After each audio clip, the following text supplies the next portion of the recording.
мечтите в едно. Ти отваряш вратите за знания с вълшебство на златно перо. За българинът училището е неговата памет, огнище, което постоянно горят въглените на животворното чувство, на сигурност и съпричастност към нещо общо – българския дух. 64-то основно училище е създадено през 1897 година.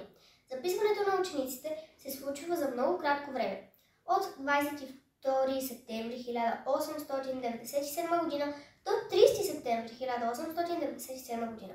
В началото училището се помещава в частна къща. По-късно се премества в магерницата на черква. До 1944 година училището се именува Цар Симеон I, след което до 1947 година съществува като 44-то народно основно училище. На 15 ноември 1947 година се полагат основните на сегашната сграда. В изграждането участват всички симеоновци с доброволен труд и дарения. На 20 ноември 1949 година сградата е приета от тогавашния директор Траян Ангелов. Днес директор на нашето училище е госпожа Виолета Петрова.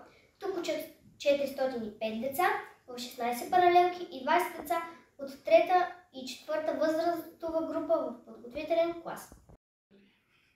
През 2015 година училището ни придобива нов облик. Сградата е санирана и добива красив външен вид. През 2019 година към старата сграда се построява нова, с голям физкултурен салон, нови санитарни помещения, съблекални и 5-класни стаи. В момента там учат учениците от прогимназиален етап. А сега ще връщаме малко назад във времето през 2022 година. Ще видите изпълнение на химна на 64-то основно училище по музика на Георги Джилянов. Аранжимент Милчо Соколов. В изпълнението на голяма част от учениците в телевизионната академия на 64-то ТВ.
постоянно се обновява и ремонтира. Преди започването на учебната 2023-2024 година бяха изградени 3 кабинета за психолог, ресурсен учител и логопед, където своите занимания имат учениците със специални образователни потребности. Построиха се и нови класни стаи за децата на предучилищната група и за учениците от първи А клас. А тази учебна година 2024-2025 беше направен нов медицински кабинет, нов компютърен кабинет, нова учителска стая и нови санитарни помещения на първия етаж. Мое училище, ти си за нас, като птица в небето, като огън в сърцето, като лодка в морето, като вихър в полето, като огън в сърцето, като лодка в морето, като птица. За трета учебна година в училището има ученическо самоуправление. Творчеството на нашите ученици можете да видите в училищния вестник, скачен в сайта на училището и във Фейсбук групата на училището Аматьори в литературата под ръководството на Диана Анастасова, учител по български език и литература в нашето училище. Във вестника има поместени стихотворения, разкази и рисунки, посветени на различни празници.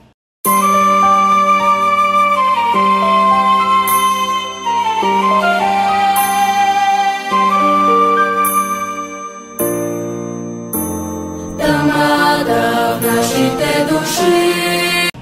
Нашето училище работи и спечели национални програми към МОН.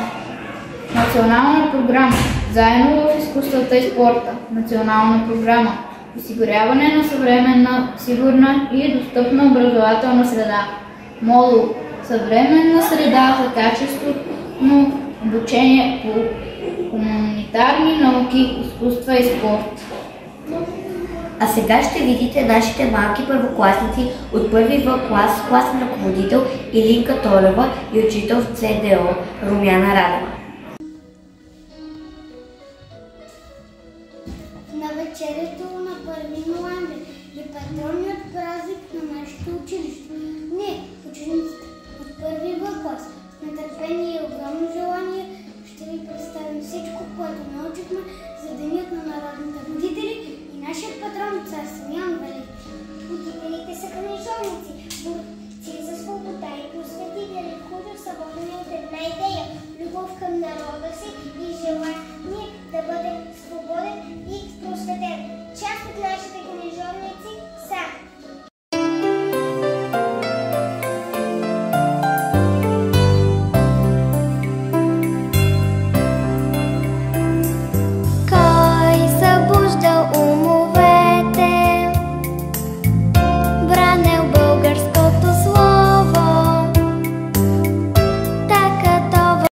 В училището има и различни извънкласни дейности – таеквондо, спортни танци, футбол и 10 различни клуба по интереси към проект, занимания по интереси към приобщаващо образование. Сияна Вучкова от 5 клас прие при сърце инициативата на ученическия съвет и подготви прекрасна презентация, свързана с живота на цар Симеон Велики.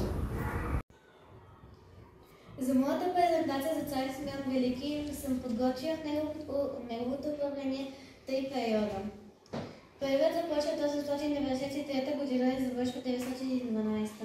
За монашването на Борис I.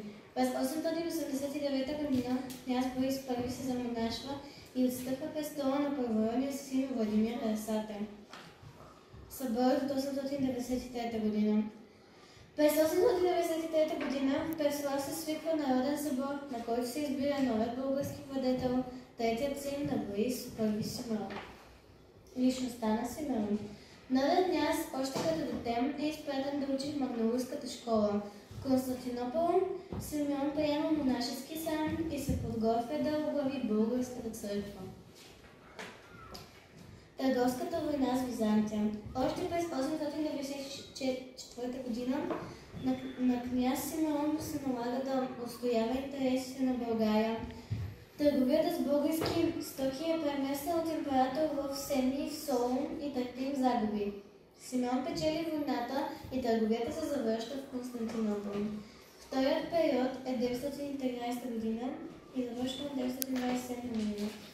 Симеон насочи военните си действия срещу Византийската империя на юг в Тракия, на югозапад към Адриатическо крайбрежие, земи обитавани от славяни. Така той продължил политиката на своите предшественици от Крумовата династия. Битката преди Хелой. Най-великата битка на цар Симеон с Византия станала на 20 август 917 година близо до град Поморие, при река Хелой. България станала първа военна сила в Югоизточна Европа. Територията ѝ обхванала всички земи, населени с българи. Нейните граници опирали на три морета – Черно, Егейско и Адриатическо. Българският владетел през 913 година стигнал с войската си през стените на Константинопол и сключи споразумение за династичен брак между малолетният император Константин VII и своята дъщеря. На цар Симеон наведнъж обсажда Константинопол. Българският владетел мечтаял да изгради българско-византийска държава и започнал да се нарича Василевс на българи и румеи. Третият период е Златният век. Военните победи и разширените граници на държавата, съхраненото дело на славянските първоучители, както и високата образованост на цар Симеон Велики, създаде условия за културен свет на България, наречен Златен век. Цар Симеон събрал около себе си най-изявените книжовници, начело с ученици на Кирил и Методий, които биели и превеждали на български език за нуждите на църквата и двореца. Преславската и Охридската книжовна школа били създадени и много оригинални творби. На цар Симеон превърнал Преслав в красив град, наричан Българският Царград. Величието на царския град се допълвало от кръглата или златна църква на Симеон. Разцвет на изкуство и художествените занаяти. Едно от най-високите достижения на старобългарското изкуство била преславската рисувана керамика. Управлението на цар Симеон Велики е сред най-значимите периоди в българската история. България е водеща сила в Югоизточна Европа и център на славянската писменост и култура. Поздрав от учениците от 2 В клас по случай патронния празник на нашето училище с класен ръководител Лилия Стоянова и учител в ЦДО Донка Ченкова.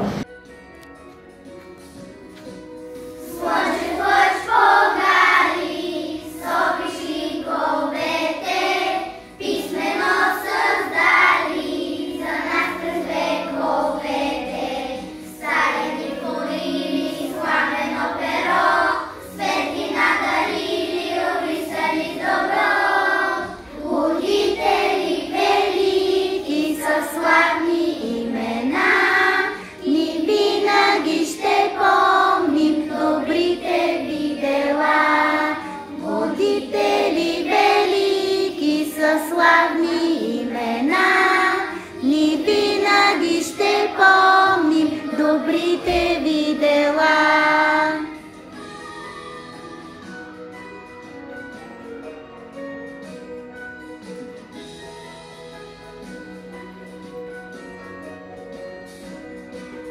Слънчев лъч погали, обичи ковете, писмено създали за нас през вековете. Съдали искрата в слабите следа, България в сърцата пази ни сега. Будители велики са славни имена, ни винаги ще помним добрите ви дела. Будители велики са славни имена, ни винаги ще помним добрите ви дела. Ни винаги ще помним добрите ви дела. Честит празник на нашето любимо училище!